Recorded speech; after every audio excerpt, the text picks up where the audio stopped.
Sekelompok perajin perempuan di Kecamatan Perbaungan, Sumatera Utara membuat kerajinan dari bahan dasar purun, yakni sejenis tumbuhan liar yang sering hidup sebagai gulma di perairan. Dari purun, lahir aneka kerajinan ramah lingkungan yang menarik dan bernilai ekonomis. Penasaran seperti apa pemirsa? Berikut liputan selengkapnya dalam segmen Sekitar Kita.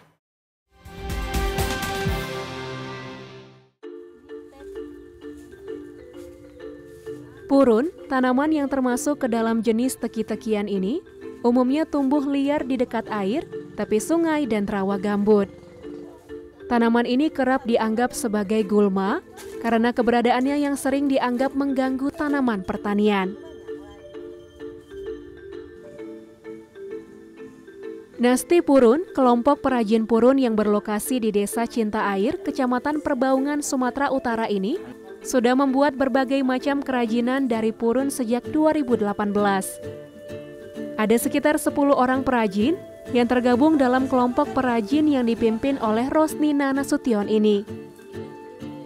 Menurut Rosnina, membuat kerajinan dari anyaman purun ini sangat bermanfaat, terutama dalam menambah penghasilan dari rumah di saat pandemi melanda. Selain itu, para lansia di desa ini juga bisa mengerjakan kerajinan ini untuk mengisi waktu di hari tua.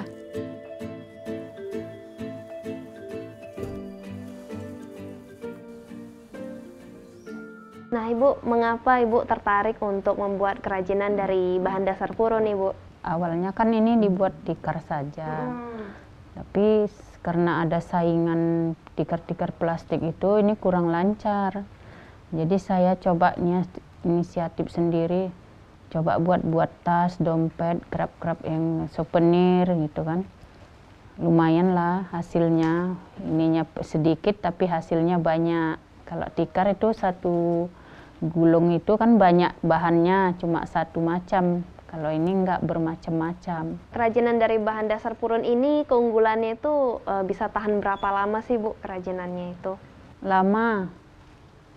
Ini bahannya cukup kuat, kena air pun bisa kita jemur, selalu tahan lama lah pokoknya awet. Kali ini saya mencoba untuk belajar membuat bakul dari purun. Awalnya saya pikir membuat bakul dari purun itu mudah. Namun saat Rosnina mempraktikkan teknik menganyam mata kemuting, saya pun jadi kewalahan. Mata kemuting adalah salah satu istilah menganyam dalam bahasa Banjarmasin. Tujuan dari teknik menganyam ini adalah untuk mempertemukan tiap-tiap sudut anyaman. Saya mencoba merekam teknik menganyam ini di ingatan saya. Sayangnya mata saya kalah cepat dari tangan Rosnina yang begitu cekatan dalam mengangkat dan menyelipkan purun.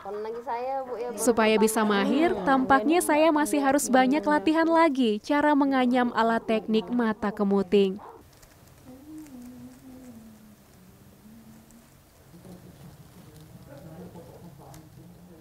Untuk membuat satu kerajinan kayak gini butuh waktu berapa lama sih, Bu?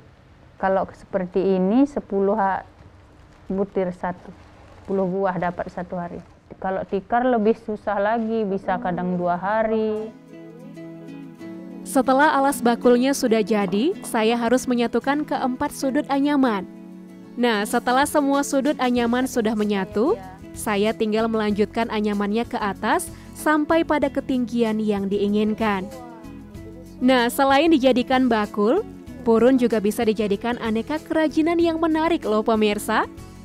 Contohnya seperti tas, bakul, pot bunga, topi, keranjang baju, tempat tisu, sarung botol minum, dompet, hingga keranjang belanja.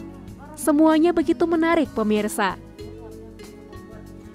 Supaya semakin cantik, para perajin purun ini juga menyelipkan purun yang sudah direbus dengan pewarna ke dalam anyamannya, sehingga purun yang mereka anyam memiliki motif atau corak yang unik.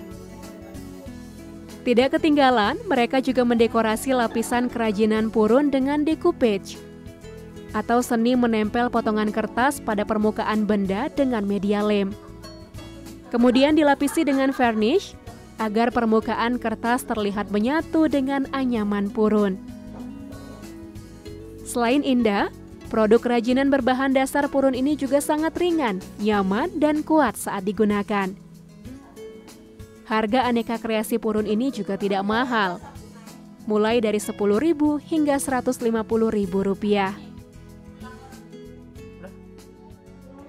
Wah, ternyata pemirsa, produk kerajinan dari purun ini ternyata sangat menarik sekali pemirsa dan tidak kalah dengan kerajinan-kerajinan dari lainnya tentunya.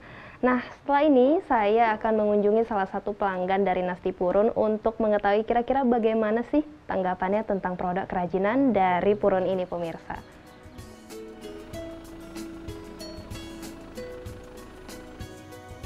Adalah Sri Harnani, Tim Penggerak Pemberdayaan dan Kesejahteraan Keluarga atau TPPKK Desa Cinta Air. Ia juga salah satu pelanggan dari Nasti Purun. Di rumahnya, Sri menggunakan aneka produk kerajinan dari Nasti Purun seperti tikar, kotak tisu, hingga sarung botol minum.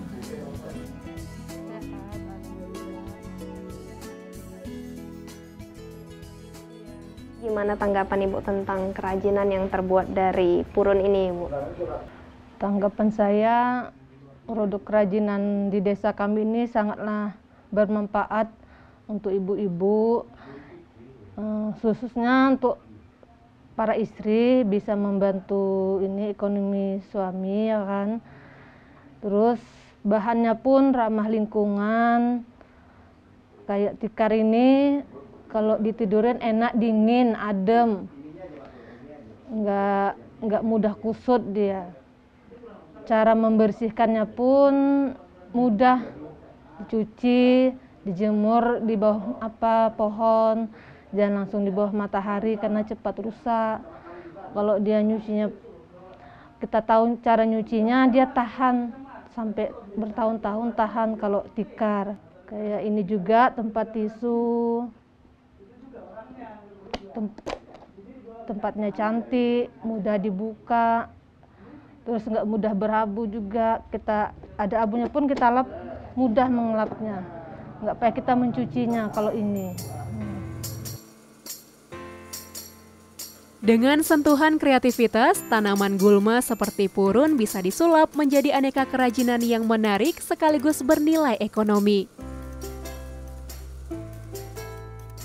Semoga semangat dan kreativitas perajin purun di Perbaungan dalam menciptakan produk kerajinan yang ramah lingkungan dapat terus berlanjut di masa depan.